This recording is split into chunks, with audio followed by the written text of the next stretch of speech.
திருச்சிற்றம்பலம். அருட்பெரும் ஜோதி அருட்பெரும் ஜோதி தனிப்பெருங் கருணை அருட்பெரும் ஜோதி.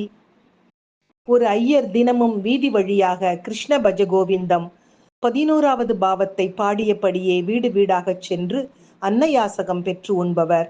ஒரு நாள் இப்படி வீதி வழியாக அவர் பாடிக்கொண்டு வரும்போது 10 வயது சிறுமி ஒருத்தி அந்த ஐயரை அழைத்தாள்.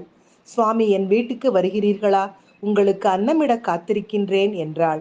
ஐயர் அந்த சிறுமியை உற்று பார்த்தார். அவள் கிழிந்த ஆடையை நேர்த்தியாய் பெயர்த்து அழகாக உடுத்தி இருந்தாள். ஏழ்மையிலும் பால்மனம் கொண்ட அழகான முகம். ஐயர், யாரம்மா நீ? என்னை குறிப்பாக உன் வீட்டிற்கு அழைத்து அன்னமிட காரணம் என்ன என்று சொல்லம்மா என்று அன்புடன் கேட்டார். சிறுமி, சுவாமி, நான் தினமும் உங்களது கிருஷ்ண பஜனை பாடல்களை ரசித்து கேட்பேன். இப்படி அனுதினமும் கேட்டு கேட்டு எனக்கு தாங்கள் பாடிய முழு பாடலும் மனப்பாடம் ஆயிற்று. அதனால் உங்களை குருவாக நினைத்து என் இல்லத்திற்கு அழைக்கின்றேன், வாருங்கள் சுவாமி என்றாள் பணிவன்புடன். அவளது பேச்சில் இருக்கும் அன்புக்கு கட்டுப்பட்டு அந்த சிறுமியின் இல்லத்திற்கு சென்றார் ஐயர். சின்ன குடிசை, மிகவும் சுத்தமாக வைத்திருந்தார்கள். அந்த சிறுமியின் தாயும் தந்தையும் நெசவாளர்கள். அந்த நேரம் அவர்கள் சந்தைக்கு சென்றிருந்தார்கள். இந்த சிறுமியும் தனக்கு ஒரு சிறிய நெசவு எந்திரத்தை வைத்திருந்தாள். ஐயர் சிறுமியின் இல்லத்திற்கு நுழைந்ததும் அவரது பாதங்களுக்கு நீர் வார்த்து கழுவி பூக்களால் பூஜை செய்து பின் தான் சாப்பிட வைத்திருந்த பழமும் பாலும் உண்ணக் கொடுத்தாள் அந்த சிறுமி. அவளது அன்பான விருந்தோம்பலில் ஆனந்தமாக உணவருந்திய ஐயர் பின் அவளது நெசவு எந்திரத்தின் அருகே சிக்கலான நூல்கள் அருந்து ஆங்காங்கே கிடப்பதை பார்த்து, அம்மா, சுத்தமான இந்த வீட்டில் எதற்கு இந்த சிக்கலான நூல்களை எல்லாம் குப்பை போல் வைத்துள்ளீர்கள் என்று கேட்க, சிறுமி, ஐயோ சாமி, அது குப்பை இல்லை, எல்லாம் கண்ணன் தன் பிஞ்சு கைகளால் அறுத்து அறுத்து எறிந்த நூல்கள். ஐயர் திகைப்புடன், என்னம்மா சொல்கிறாய்? கண்ணன் அறுத்த நூல்களா? சிறுமி, ஆமாம் சுவாமி, நான் தினமும் நீங்கள் பாடிய கிருஷ்ண கீர்த்தனையை பாடிக்கொண்டே ராட்டினம் சுற்றுவேன். அப்பொழுது கண்ணன் சிறு குழந்தையாக இங்கு வருவான். நான் சொல்ல சொல்ல கேட்காமல் என் பாட்டை ரசித்தபடியே இந்த நூலை அறுத்து அறுத்து எறிவான், பின் மறைந்து விடுவான். இதை கேட்டதும் ஐயர் திகைத்து, இத்தனை நாள் நான் பாடிய பாடலுக்கு வராத கண்ணன் நான் பாடி கேட்டு மனப்பாடம் செய்த இந்த சிறுமி பாடியா வந்திருப்பான்? சரி, பார்த்து விடுவோம் அதையும். ஐயர் அந்த சிறுமியை பார்த்து, அம்மா, இப்பொழுது நீ பாடிக்கொண்டே ராட்டினம் சுற்று, கண்ணன் வருகிறானா என்று பார்க்கிறேன் என்றார்.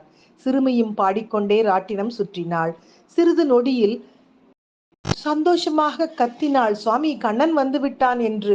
ஐயர், எங்கே? என் கண்ணுக்கு யாரும் தெரியவில்லையே என்றார். சிறுமி உடனே கண்ணனிடம், கண்ணா, என் குருநாதருக்கு ஏன் நீ தெரியல என்றாள். கண்ணன், உன் குருநாதர் தன் வயிற்று பிழைப்புக்காக மட்டுமே எனது கீர்த்தனைகளை பாடுகிறார். அதனால் அதில் பக்தி, பாவம், உள்ளன்பு எதுவுமே கிடையாது. அவர் கண்ணுக்கு அதனால் தெரியவே மாட்டேன் என்றான் கண்ணன். கண்ணன் சொன்னதை அப்படியே சிறுமி தன் குருநாதரிடம் சொன்னாள். அதற்கு ஐயர், நான் உன் குருதானே, எப்படியாவது எனக்கு கண்ணனை காணச் செய்யேன் என்றார் கெஞ்சலாக சிறுமியிடம். குரு சொன்னதை கேட்ட மாயக்கண்ணன் சிறுமியிடம், தோழியே, நீ பாடு, உன் பாடலில் நான் ஆடிக்கொண்டே நூல்களை அறுத்து எறிவேன். நூல்கள் அறுவது மட்டும் அவர் கண்களுக்கு தெரியும்படி செய்கிறேன்.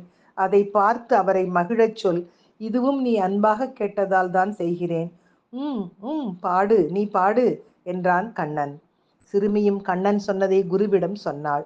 அவரும், சரி, நீ பாடம்மா, இந்த பாவி அதையாவது பார்த்து புண்ணியம் தேடிக்கொள்கின்றேன் என்றார்.